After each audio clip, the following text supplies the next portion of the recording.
folks, welcome to the AM News. Let's start from the Majority Leader Mahama Yariga, who says his party, the National Democratic Congress, has an overwhelming majority of seats in Parliament, such that it will be absurd for President Mahama's ministerial nominee to bribe MPs to approve ministerial nominations. Activist and lawyer Oliver Bakavomawo earlier yesterday apologized to members of Parliament's Appointment Committee over claims he made on a social media post that created the impression that nominees were being asked to pay bribes for approval. However, in response to his summons, Oliver Bakavomawo says he was taken out of context. Parliamentary Affairs correspondent Kweku Asante tells us more. The Appointment Committee finally had its day with activist and lawyer Oliver Bakavomawo over those social media comments.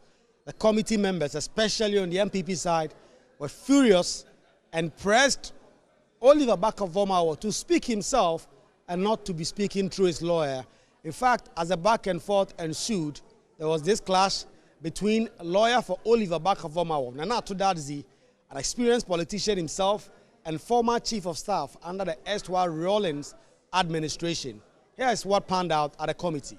We made that post but it gave a certain reason and indicated that if that statement appears or seems to have, Counsel, with the greatest respect, as we sit here, very respected senior citizens of this country are engaging us. We were initially divided on this matter. Please help your client. It's not a matter of, Leonard, we respect you. You know, it's because I'm sure he knows why he chose you. You are a respected counsel. This issue of if, are you rendering an unqualified apology? If not, let's close this matter. Are you apologizing and are you going to pull it down and all? Let's close this matter because the speaker is of the view that we should manage this thing, and that is why we are managing. But you cannot continue. We give you the chance. 50 years at the bar. This at the bar. No, Mr. Nana Tudazi. I would have protest. No, you can protest if you want us to have no, because I've opened the window for us to solve this matter. This is not an NDC MPP matter. No, Chairman. Mr. Chairman. Chairman, with the greatest respect, I am no. We want to solve it, but this is not a matter of 10 years at the bar, 50 years at the bar. Oliver Bakavomawo then attempted to read a prepared speech in which he tried to lay out the basis for that post. But the committee were not interested in that, except to impress on him to offer his formal apologies for those comments, which Oliver Bakavomawo obliged. I want to begin by reiterating my utmost respect for the committee and its constitutional role and the job or task it has to vet persons to high office in this country.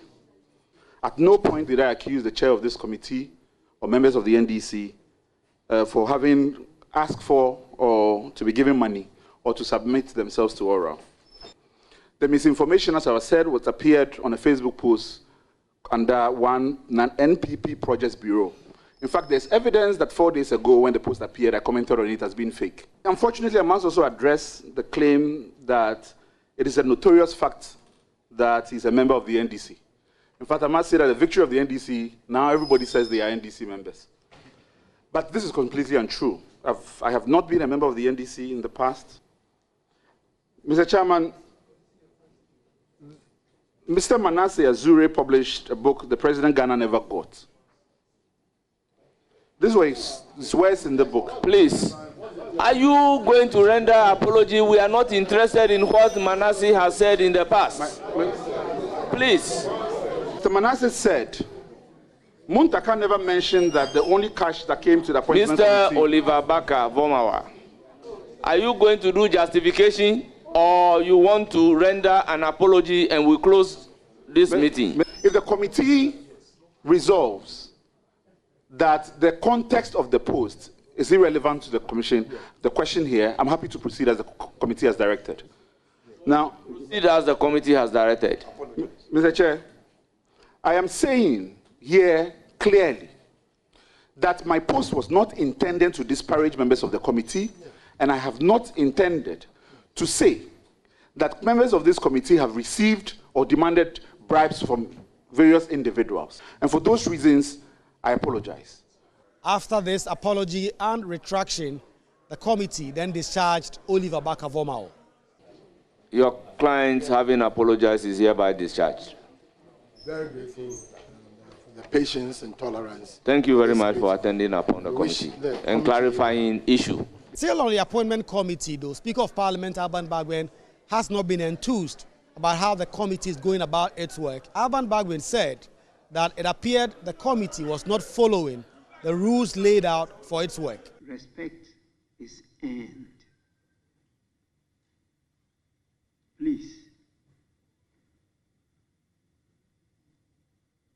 Appointments Committee. We have crafted rules of how Appointments Committee should conduct the business of public hearing. That is the term. I'm not too sure there's reference to those rules in what I am witnessing myself. The committee has not started today to vet nominees, apart from hearing from Oliver Bakavomao. We expect that on Thursday, the committee will resume its public hearings and continue to vet. With the advertisement already outside, we expect Sabolo Kujito Blakwa, the designate for Foreign Affairs, Minister designate for Communication, also Sam George, and other regional ministerial nominees to also appear before the vetting committee and respond to questions. Reporting for Joy News, Kweku Asante, Parliament House, Accra. Now, hundreds of aggrieved parents and students besieged the office of the West African Examination Council in Kumasi, demanding the release of some results withheld over alleged malpractice in the 2024 West African Secondary School Certificate Examination, that is the WASSCE. The affected students, mostly from T.I. Ahmadiyya Senior High School, had their mathematics results withheld by WAEC, sparking widespread frustration. The aggrieved parents claimed the decision to withhold the results was unfair and unjust, insisting their children had not engaged in any form of examination malpractice. Over 2,000 affected students are unable to proceed with university admissions due to the withheld results. My colleague, Nana Boachidankoyadom, has more. Into WAEC, an investigation had been conducted into the 2024 WASSCE examination, with preliminary findings identifying some form of examination malpractice, especially in the Ashanti region, with some schools affected, including T.I. Ahmadiyya Senior High School. Over 1,600 students have been affected with their mathematics results withheld. The parents who are aggrieved with the awards came in saying that they disagree with WAEC on their stance. Some of them shared their frustration. It's emotionally and mentally, it's not easy. As I said, I have twins, a boy and a girl, and they both went to Amas. It's not easy to see your friends, maybe colleagues, the secondary school they went to, maybe not, but they went to a different JHS. Oh, mommy, this person has got into Legon, this person is going to Tech. You have to be dealing with their mental state and emotional state, it's not easy. You know, they might smile about it, but they are not really happy inside. So it's a difficult thing. We are not happy about that because it's not like examination. You communicate with the word first that he's coming to write a report. Nothing in that message that they gave us. Only for them to come and they want them to write a report. The report writing too, it's not that a big deal. They separated the parents and the children. According to some of the children, they intimidated them to write the reports. So why should he intimidate somebody to write a report? Is he going to confirm or is he going to deny? So from where? And I don't understand why this thing should happen. A frustrated student from T.I. Ahmadiyya Senior High School who has his mathematics results withheld spoke to Joy News. What are your expectations after writing a report?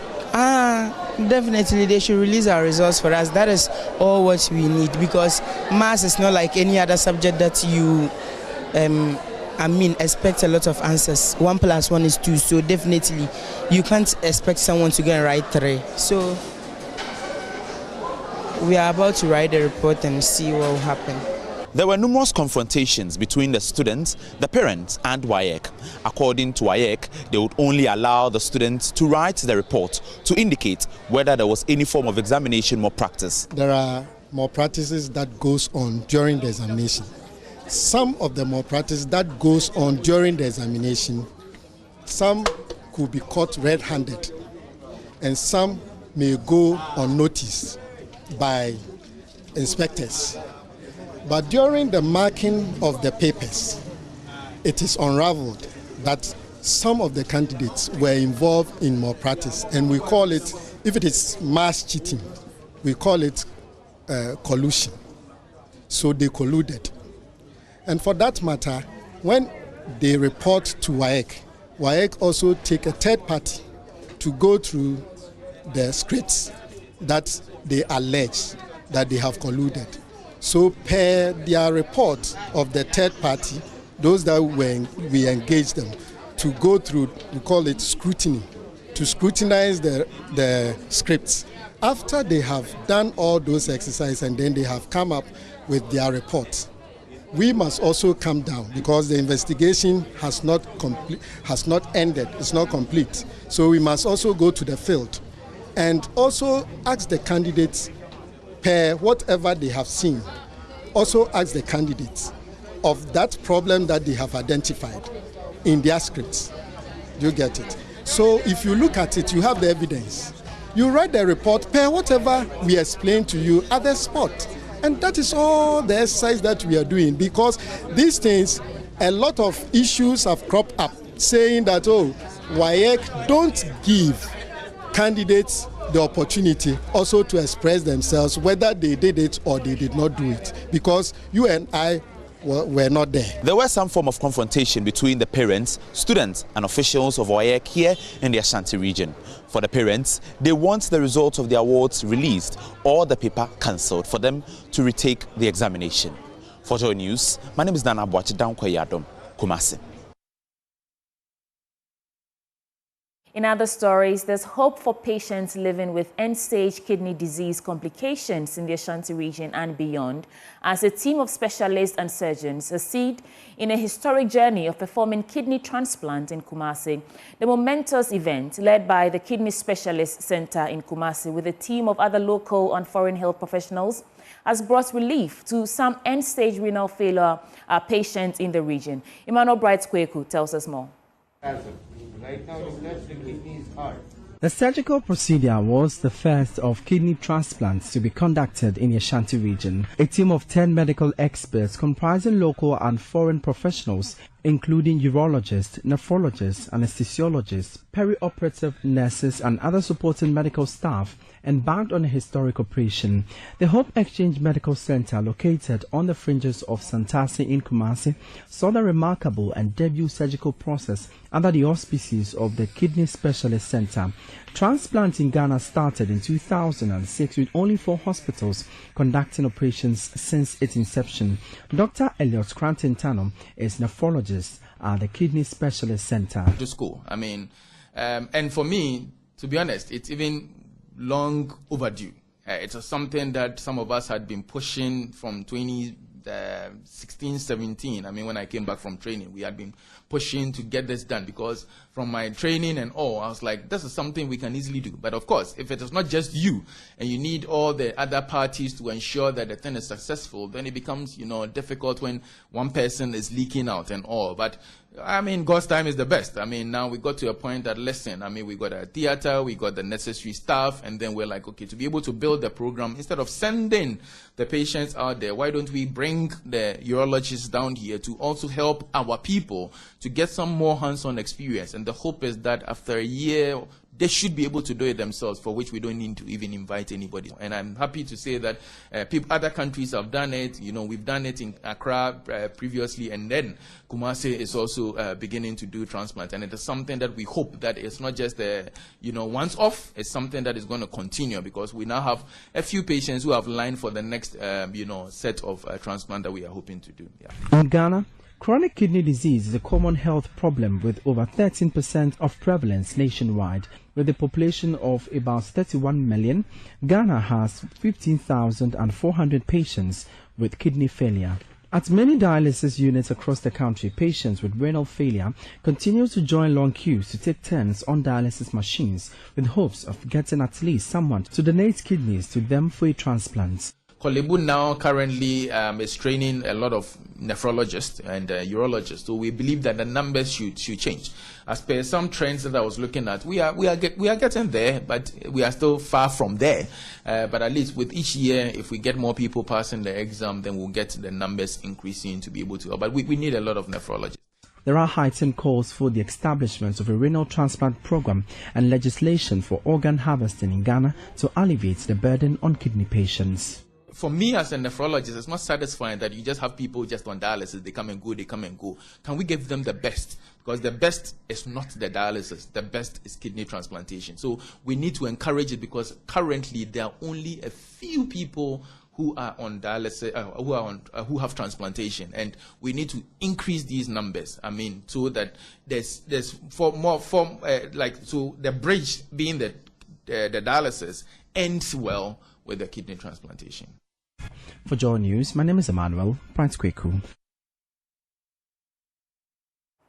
Residents of Kumasi in the Ejuma-Kuenyan Isiam district of the Central Region have heaved a sigh of relief following the renovation of their clinic by the Rotary Club of Canada. The clinic, which serves the community and surrounding areas, was in a deplorable condition, posing a threat to healthcare delivery. At the commissioning of the project, the benefactors emphasized the need to protect the medical equipment and maintain the facility to ensure sustained quality healthcare services. Here's more. Healthcare delivery in Kumasi in the Ejuma-Kuenyan Isiam district is seeing a facelift following the renovation of the Kumasi Health Clinic. The project, which was championed by the Rotary Club of Canada and sponsored by the Howie Foundation, is in recognition of the club's commitment to global health and community development. Addressing residents, the representative of the Regional Director of the Central Regional Health Directorate, George Fritzdoe, described the project as a symbol of hope for proper healthcare delivery in the community. He tasked community members to ensure the maintenance of the facility and assured the club of the Health Directorate's continued partnership in promoting quality healthcare delivery in the region. The renovation of this TIPS compound is more than just a facelift. It represents a renewed commitment to delivering quality healthcare services to the people of our community. It will enhance the working conditions of our health staff, improve patient comfort, and ensure that essential healthcare services are delivered in an environment conducive to healing and care.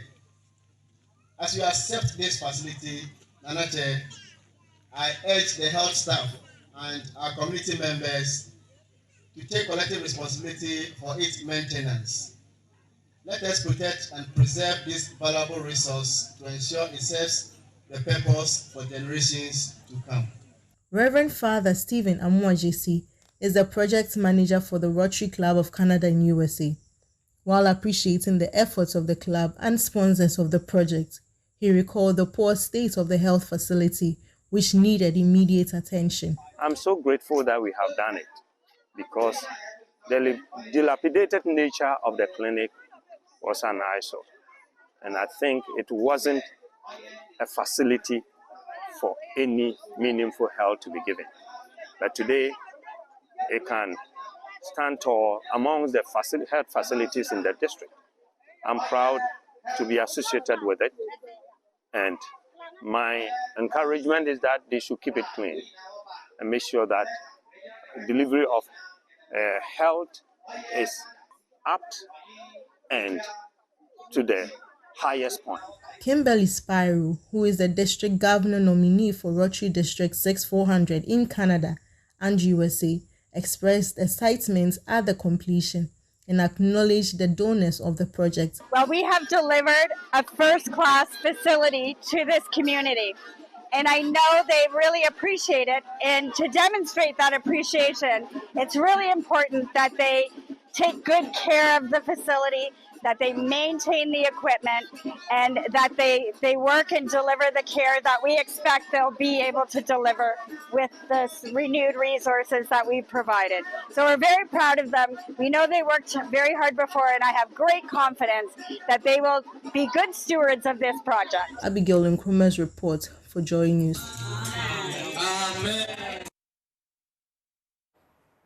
The government has temporarily suspended implementation of the 10% increase in 2025 motor insurance tariffs. A December 23, 2024 letter from the Ghana Insurance Commission to the Ghana Insurers Association announced the hike effective from February 1st. Meanwhile, insurance expert and MP for Ebuakwa South constituency, Dr. Kingsley Ajimang, who opposed the tariff hike due to inadequate consultations, has welcomed the NIC's decision to reconsider the earlier decision. He argues that, but for the minorities' vigilance, this additional tax would have been pushed down the throats of Ghanaians on the blind side, insisting that the NPP minority remains committed to safeguarding the interests of Ghanaians. It's a plus on the minority. We want to assure the people of Ghana that regardless of our number, we'll make sure that everything that we need to do to make sure that they have a better condition of livelihood, we'll make sure they will have it. So this insurance thing would have been an albatross. I mean, I even went further and standing order 83 to put together an urgent question for the minister to come and answer, Minister of Finance to come and answer. So we are really playing the role of a check on the executive. I thank the leadership of the minority for guiding me through the parliamentary procedures. I would say that had it not been the minority, there was going to be 10% increase in the compulsory motor insurance tariff. So it means that public should continue to have confidence in the minority. And I called for a broader stakeholder engagement in this whole thing. I had a lot of calls and discussions from the industry. The government, through the regulated agency, the National Insurance Commission, cited a letter today or a directive saying that there's been a suspension. I want to believe that naturally they have yielded to the concern that I stood for and on behalf of the minority for the people of Ghana. So it will come out very clearly. And as we were discussing, to come and consult broadly, they're ready to assist them. So this shows that the minority side of parliament, the MPP minority, has some concerns at heart, because we really champion this cause, and the government has yielded to the cause that we champion. That takes us into our business updates with Benjamin Akapo. Welcome on Business. And of course, we kickstart affairs with our currency market updates.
Welcome back. Now we get into the stories. And the total value of mobile money transactions witnessed some significant increments ending December 2024.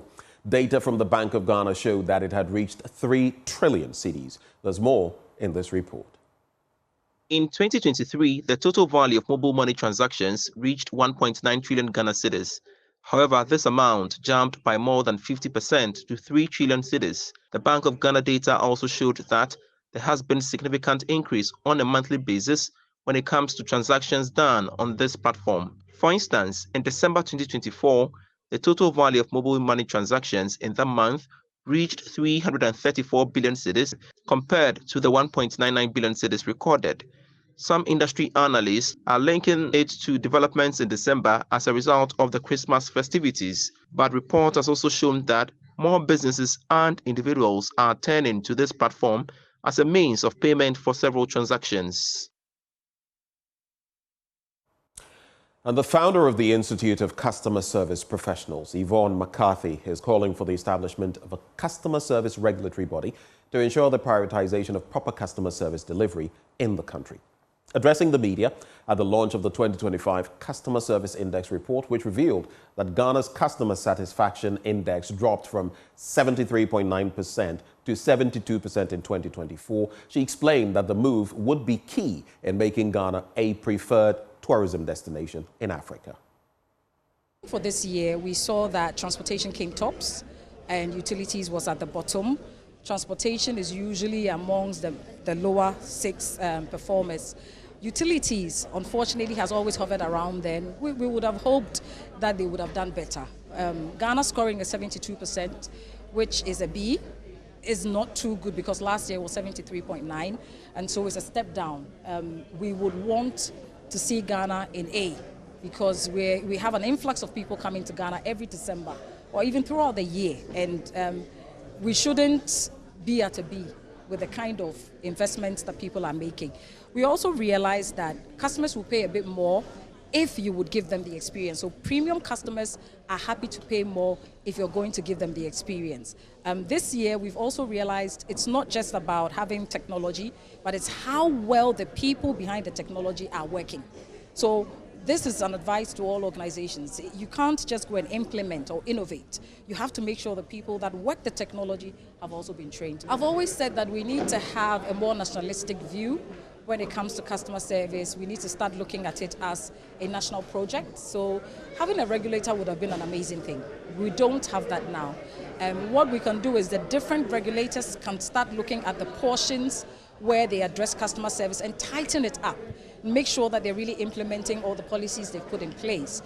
Beyond that, every organization has to make sure they're employing the right people, training them well, they have the right processes and procedures, and they are also making data-driven decisions. So employing the right people would also mean that you have people who have the right service mindset. If we do these few things, I think we'll be okay. And now we settle for our commodities market for this morning.